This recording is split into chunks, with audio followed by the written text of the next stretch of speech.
Level 5. The White Paper Fan. You're 29. You've proven yourself as a red pole, but the Dragonhead sees something else in you. You're smart. You understand numbers. He promotes you to White Paper Fan. 415. An administrator. You're off the streets now. You manage the Triad's legitimate businesses. Karaoke bars. On paper, they're clean, but underneath, they're washing machines for dirty money. The Triad generates tens of millions annually from heroin trafficking, loan sharking, prostitution, and gambling. That money can't just sit in a safe. It needs to be cleaned. You run it through the restaurants. A noodle shop that seats 20 people reports serving 300 customers a day. The register rings up phantom transactions. Cash comes in dirty, gets recorded as legitimate income, goes out clean. You also manage the loan sharking network. The Triad lends money at 20% interest per month. A taxi driver borrows 50,000 Hong Kong dollars to pay his daughter's university tuition. 1 month later, he owes 60,000. 2 months, 72,000. 6 months, he owes 150,000. He can't pay. You send the red poles. They don't kill him. They just hurt him enough to send a message. You're making 80,000 Hong Kong dollars a month now. You wear tailored suits. You eat at expensive dim sum restaurants in Central. You look like a legitimate businessman, but the Organized Crime and Triad Bureau is watching. They have surveillance photos, financial records, wiretaps. They're building a case. One mistake, and you're looking at 15 years in Stanley Prison. You think about your 3-year debt sometimes. It's been 10 years now. The debt was never real. It was just the excuse they needed to own you. You're in too deep to leave now. Level 6. The Incense Master. You're 37. You've made the Dragonhead millions. You've never been caught. You've never talked. He promotes you to Incense Master. 438. The Keeper of Traditions. You oversee all initiation ceremonies now.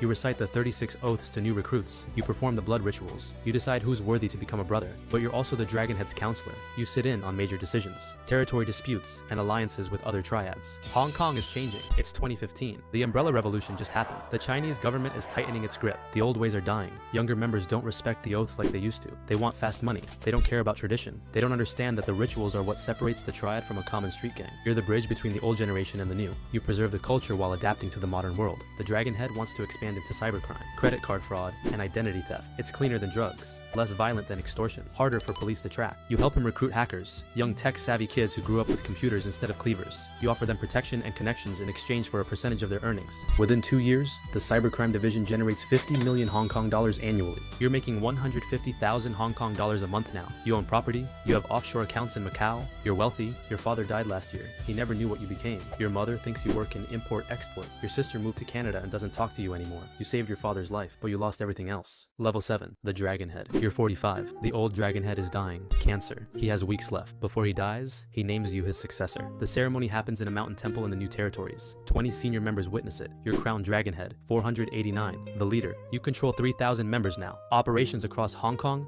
Macau, and Shenzhen. The Triad generates 400 million Hong Kong dollars annually. Your word is law. When you give an order, it's executed without question. But you're also responsible for everything. When a member gets arrested, you pay for the lawyers. When a member dies, you support their